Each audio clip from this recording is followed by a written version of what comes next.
Hello noble ones, welcome back to my channel. This is the Metatron speaking, and today we are asking the question, how powerful was the Catholic Church in the medieval period? During the early Middle Ages, Christianity, and specifically Catholicism, acquired a new incisive and decisive dimension, which would allow the Church to exercise immense power. If already in the late Roman era, with figures such as Constantine and Theodosius, the political potential of Christianity had been explored, and it had progressively established itself until becoming the official religion of the empire, in the early Middle Ages, the role of the Christian religion became essential for the realities of Central Western Europe, which were politically, socially, and culturally taking shape and political form. However, before diving into the actual historical data, as we always do in these video analyses, since this video is about power, I would like to first define the meaning of the word in a historical and geopolitical context. To define power in a historical context requires a nuanced understanding of various forms of influence, control, and authority. At its core, power represents the capacity to effect change, shape outcomes, and direct the behavior of individuals or groups within any given societal framework. However, in order to define power properly within history, we also have to discuss its multifaceted nature within governance. Power, in its myriad of manifestations throughout history and within government structures, transcends simplistic definitions and demands a more profound analysis. Regardless, for the purposes of this video, let's just say this. At its essence, power can be conceptualized as the ability to exert influence, enforce will, and orchestrate outcomes within a complex web of social, political, military, and economic relationships. Clearly, this rudimentary understanding belies the intricate tapestry of power dynamics that have shaped human civilization and continue to mold the outcomes of modern governance. So, let's just step up the depth of the definition a bit more. Within the historical realm, power has often been synonymous with the capacity for coercion and the monopolization of violence. In other words, the ability to marshal military forces, subjugate populations, and extend territorial control that has been a hallmark of powerful entities throughout the ages. Yet, this martial perspective represents merely one facet of a multidimensional concept. Equally significant have been the power derived from economic dominance, technological superiority, cultural hegemony. The great empires of antiquity and the colonial powers of more recent centuries exemplify how the confluence of these various forms of power can create enduring spheres of influence that juxtapose with each other. Moreover, within the governmental sphere itself, whether it be ecclesiastical or whether it be secular, power also gains additional layers. We all know that a state possesses a monopoly of the legitimate use of physical force within a given territory, which remains a foundation principle. It encompasses the ability to legislate, regulate, and adjudicate, to collect and allocate resources, to shape public discourse and national narratives, not to mention the ability to extend its power within the international stage and foreign policy. And to further understand the way power has been maintained and justified, I would refer you to my recent video on propaganda, link in the description. The power of a governing body is thus measured not only by its capacity for coercion, but also by its ability to generate consent, foster social cohesion, and navigate the intricate dimension of domestic and international politics. Now, given all of these definitions do not give justice to all of the different paradigms of power dynamics, but they will suffice as a foundation for this video. From the 8th to the 10th century, the kingdoms of Central Western Europe suffered raids from all sorts of new barbarian invasions carried out by various populations from Northern Europe and the steppes of Central Asia. Under these pressures, both the political entities that had benefited in their genesis from a direct contribution of Roman culture, such as for example the Romano-barbarian kingdoms of the continent, and those that had assimilated it mainly through the church, such as the kingdoms of the Anglo-Saxon Heptarchy, continued to cultivate the classical idea of a civilized world with which they obviously identified, as opposed to an uncultured northeastern barbaricum. In other words, the Christian kingdoms of early medieval Europe found themselves in a very uncomfortable position of being, if not from an ideal point of view, at least from a factual standpoint. Largely, they were a product of the same barbaricum, which was now perceived as backward, hostile, and above all, different from themselves. It was precisely the ancestral belonging to the same cultural milieu that now produced new hordes of plunderers, against which it was imperative to oppose oneself to protect one's stability. This led European kingdoms to seek a criterion that would draw a clear line of demarcation,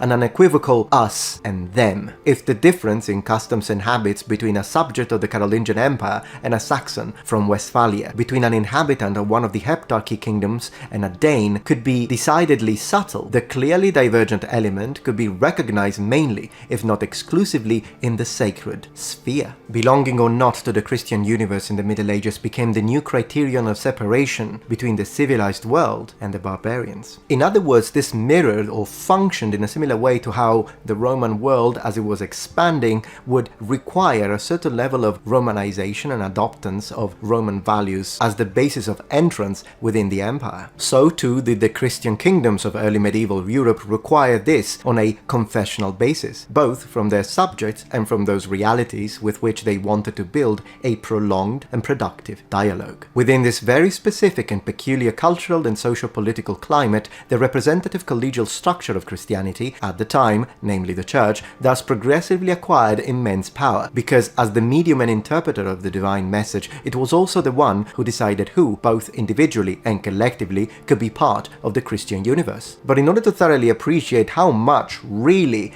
actual power the Church held in the early Middle Ages, we need to look no further than one of the most iconic moments in Church history, the coronation of Charlemagne in 800 AD, on the Christmas Mass of the 25th of December.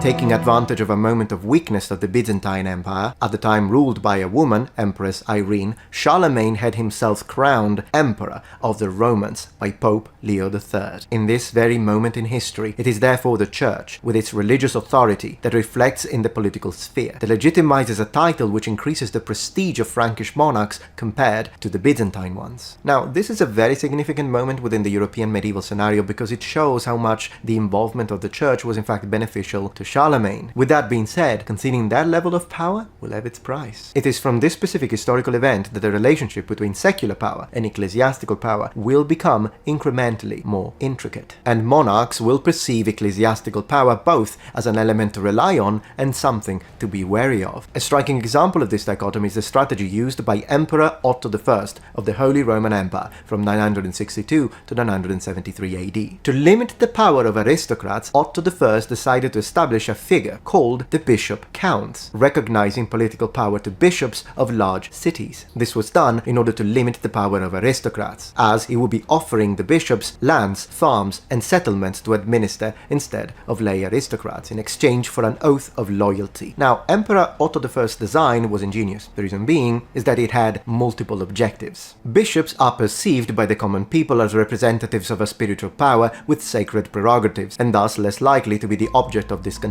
and rebellions. Since bishops could not have children upon their death, the counties assigned to them returned to the emperor, who entrusted them again to people of his trust, eliminating the risk of hereditary political offices at the expense of the crown's power. Being appointed by the emperor, the bishop counts are evidently grateful to him for the benefits obtained and owe him loyalty. This undermines the power of the pope and the church, which, moreover, are in fact infiltrated with what are potentially agents of the emperor. The appointment of bishop counts became one of the major reasons for conflict between the papacy and the empire, and is usually referred to as the investiture controversy. You see, the pope did not intend to give up his faculty to appoint bishops and abbots, while the emperor did not want the pontiff to decide who should administer imperial territories. All in all, the investiture controversy reflected a much bigger problem, establishing whether the pope's power was superior to that of the emperor, or vice versa. To protect himself from papal power, Otto I also promulgated the so-called Privilegium Ottonis, in ecclesiastical Latin pronunciation, a provision according to which papal elections could only take place with the emperor's consent. Since the pope, a Christ vicar, legitimizes the emperor's role, Otto I wants to ensure that in turn the emperor ratifies the pope's appointment, to limit his political weight as a kingmaker. Otto's various attempts to extend lay power control over the church led to an open conflict between the empire and the papacy, which saw the church go through a period of reform and restructuring with the aim of freeing itself from the empire's conditioning and strengthening the papacy's autonomy. In 1059, Pope Nicholas II convened a council in which he established the annulment of the Privilegium Ottonis, decreeing that the election of the pontiff had to take place without impositions from the emperor, and his successor, Pope Gregory VII, reacted to the empire's interference by issuing, in 1075, the Dictatus Papae, a provision that established the superiority of the Pope and attributed to him alone the power to appoint bishops and abbots. On top of that, and this is the strongest one, the Dictatus Papae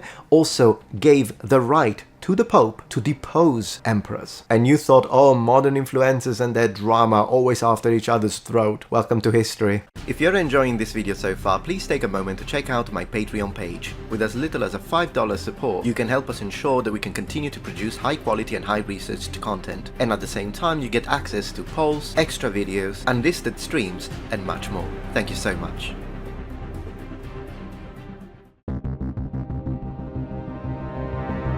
Emperor Henry IV attempted to contain the church's reform, moving autonomously in appointing bishop in Italy, blatantly ignoring the pontiff's will, leading to an escalation with dire consequences. Gregory VII reacted to Henry's interference by reprimanding the emperor in a missive, but the latter in response convened a synod in Worms where, with the support of bishops loyal to him, he questions Gregory's legitimacy as pope. Gregory VII then, in turn, excommunicated the emperor. A period of increasingly bitter opposition between state and church followed, interspersed with fragile moments of reconciliation, such as the one that saw Henry IV, penitent, imploring papal forgiveness for 3 days and 3 nights, kneeling in the snow and wrapped in a sackcloth, he said, covered in ashes, in front of the fortress of Canossa. Now let's play a little game. Imagine that you have now 2 groups. You have bishops and you have lay nobles. If I were to ask you who do you think supported who, what would be your answer? Well, normally you would assume that the bishops supported the pope and the lay noblemen supported the emperor.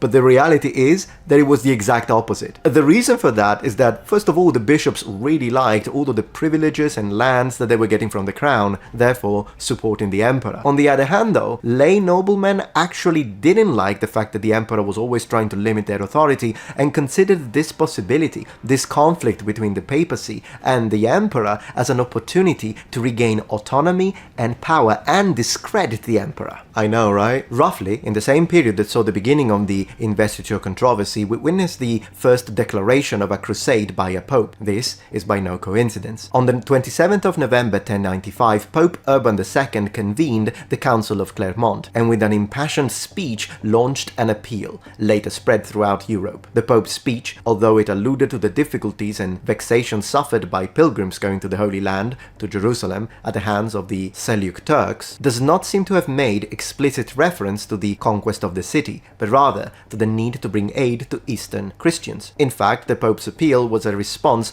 to the request for help made by Alexios I Komnenos, Emperor of Byzantium, who saw himself seriously threatened by the Turks. But here is the crux of the matter. In exchange for the Pope's help, Alexios I had promised to work to reunite the Eastern Church with the Roman Church, which had definitively separated with the Great Schism of 1054, and to ensure that the Orthodox patriarchs recognized papal authority. In fact, we could say that the aim of the First Crusade was to further extend the political and religious power of the Church of Rome, which makes sense in the context of the great tensions with the Empire, to show the Emperor what the maximum consequences of the Pope's influence and wrath could be. It was therefore also a demonstration of military power. We can also see this in the words used by Urban II. He says, "If you come, you will receive the just reward in the highest of heavens. If you do not come, God's punishment will fall upon you." Evidently, leveraging his position as head of the church, he started gathering participants, including non-combatants, which reached approximately 100,000 units, divided between the armies of the Norman kingdoms of southern Italy and the various powers that made up the Kingdom of France. The turbulent period of the investiture controversy finally ended with the Concordat of Worms in 1122, sanctioned between Pope Calixtus II and Emperor Henry V.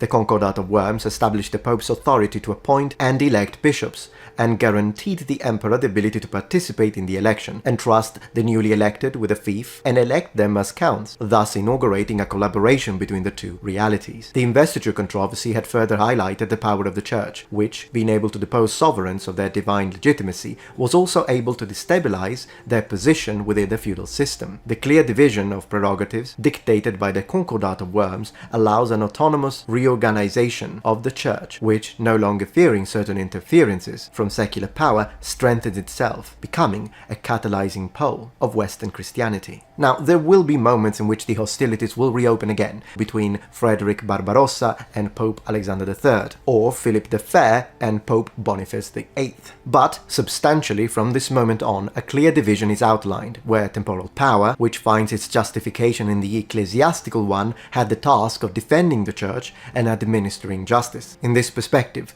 the Church increasingly defines itself as an autonomous reality, and as a representative of all the faithful in a framework that is favoured by the fragmentation of political power in Europe. This will see the rise of various kingdoms and powers alternative to the Holy Roman Empire. It is in this specific context that a series of privileges within the clergy proper will begin to crystallize. For example, tax exemption, immunity from justice and courts, and the immunity enjoyed by church structures. In other words, the so-called right of asylum. You don't fight within a church. You probably heard that one. A further progression of church power occurs with Innocent III, elected in 1198, who lays the foundation for the Pope to exercise a more subtle power over monarchies and less in a direct contrast. He does not in fact question that kings, like the Pope, receive their power directly from God, but it is up to the Pope to resolve those problems that secular authorities cannot solve, namely conflicts between kings. The strong competitive relationships between the emerging political powers following the disintegration of the Holy Roman Empire and the emergence of new realities made a higher instance of judgment necessary, and thus the papacy ends up acting as a sort of UN, if you will, with the additional leverage of religion. This is where the concept of the Pope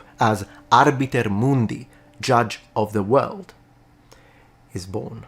Proudly presenting the pendant of the Noble One. Look at this beauty. Original custom design created by me in collaboration with Viking Jewelry, and it's my way to celebrate all of you, because as you know, I've been calling you Noble Ones for the last 12 years. Well, this is indeed the pendant of you, the Noble Ones, who are the Custos Veritatis, written here in Latin, and it means keeper of truth, because that's the only thing that matters. The truth, whether it offends them or not. So, available in both silver and bronze. I think my favorite is the bronze one, but they're both great.